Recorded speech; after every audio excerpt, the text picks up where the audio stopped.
Welcome to the Galactic Mind Weather Report. So I'm coming to you in the center of the White Wind Wavespell. That's a 13-day cycle that's dedicated to the evolution of our capacity for authentic, heartfelt communication. Today itself, the center is ruled by this archetype known as the yellow resonant star. And it gives us a lot of clues as to how we can keep our communications really authentic and how we can align them always to the greater good for both parties, or all parties, whenever they're coming together to try and communicate ideas, etc.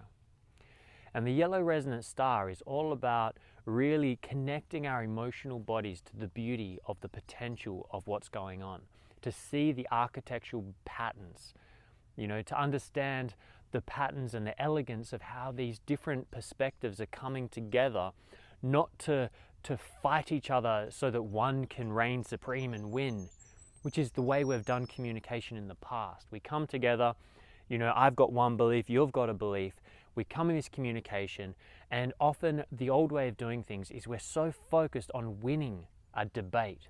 We're so focused, on I have to be correct. So every time I hear something from you, the old way of survival, my idea running on survival patterns, then says, okay, I'm listening for a weakness in your argument. And when I find that weakness, I latch on with my brain, I start I start designing an attack that can penetrate through your argument and shatter it so that I can win, so that you can then admit that I'm right, with the intention that I truly believe it and I think it's for your own good.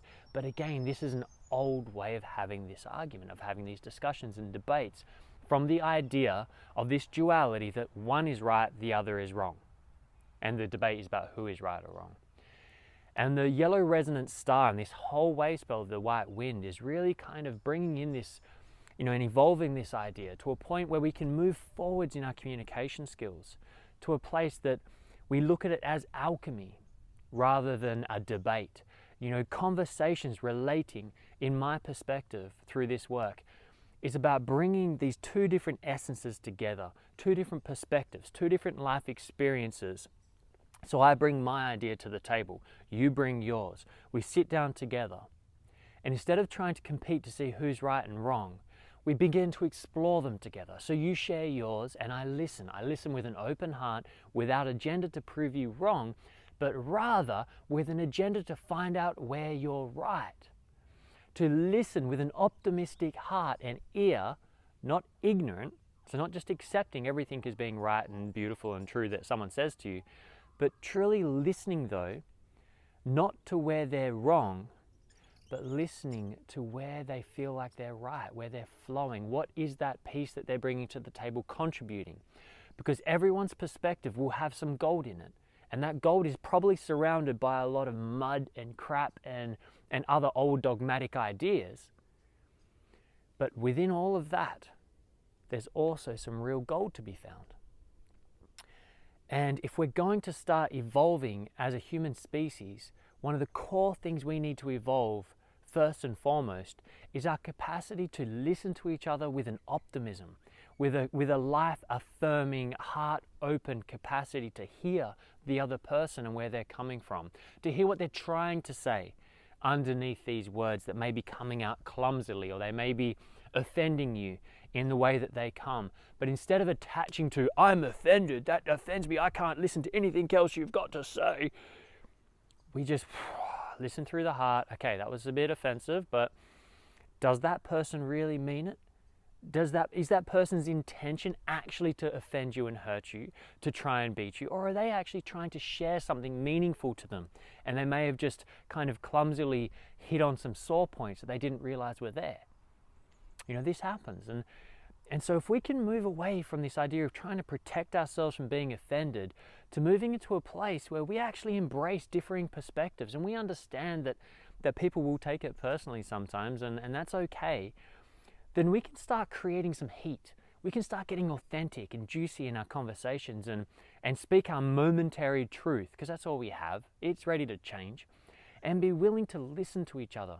And then when you bring your perspective and I bring my perspective, and we begin to dance them together, to listen to each other authentically, to receive your perspective, to see how that sits, to actually take time to feel, where do those pieces fit in? Are there any puzzle pieces that you're putting on the table here? Which one of those can I fit into my puzzle? And we actually start putting a few of my pieces in the puzzle, a few of your pieces in the puzzle, a few of their pieces in the puzzle, a few of the collective's pieces in the puzzle. And before you know it, we start to collect these little ingredients from our different conversations, our different relatings with our different, seemingly unrelated people in our lives. And what you begin to recognize is that it's the magic of our uniqueness, of the differences in the human species that comes together in so many unexpected, incredibly amazing ways, and usually creates some friction, because all mutation and evolution needs heat. And so we get heated discussions, we get heated relating, heated communication. But instead of buckling under the heat and saying, oh, I'm offended, that's too much, I have to go, we find our strength and come in and say, whoa, this is hot, this is intense, this is getting gritty, I'm feeling some uncomfortableness here, and sharing that with each other so that we can be real with each other. Oh, wow, okay, I hear that you're hurting, I'm sorry, I didn't mean to go so intensely, but we keep going, we don't back off, we keep moving through this. And as we move through that heat and that intensity, we begin to give birth to new ideas, new possibilities that we didn't even realize were there. We begin to realize where we might be dogmatic ourselves, There's so many parts I'm really watching over this last week in my own mind and being, where I see I've created my own dogmas through my pursuit in spirituality that can match the mainstream dogmas, toe to toe. And so I have to take responsibility for that and start working with that to find what is my authentic truth beyond all of these belief systems and dogmas, and what is it to be purely just human. And now have that experience with each other, so that let's start constantly creating new perspectives. Let's celebrate the art and the beauty of what it is to be human together, of what it is to relate, of what it is to have heated discussions that are uncomfortable, of what it is to go to that place and have the courage not to cut each other away, but rather to open our hearts further and move in together, to feel each other's vulnerability and say, wow, I didn't know you felt that way. I feel like this. And then they can say, wow, okay, I didn't realize that's how you felt. Wow, well, if that's how you feel and this is how I feel, let's have a look at the pattern here. Wow. So we don't need all these complex words and discussions and things. Maybe we just need to listen and be seen and recognized together. Maybe we don't even need to come up with ideas. Maybe we don't even need to be right. Maybe we just need to be willing to be present in every moment with each other, to be able to just open our hearts to feel the love and the magic that is available if we just allow ourselves to be together, be human, be raw, be authentic. If we allow each other to fuck up and to make mistakes and to celebrate them when we correct them, when we change and when we grow and when we evolve and become better people and richer humans, we increase our bandwidth for love to flow through us into this world. So my challenge for you for the rest of this Wavespell, so we're halfway, for the next week, is to see how much you can open your heart to truly listen, to truly hear what's being said beneath the mental words, to hear what another person's heart is trying to say in those uncomfortable moments. And instead of cutting them down, pushing them away, or attacking them out of reaction, see if you can breathe, reconnect to the heart, to love, and really engage. And really engage and see if you can find the beauty in just being human and your relationships. Look for the love. Look for the potential. Look for where that heat is warming something up inside you, is setting fire to a passion.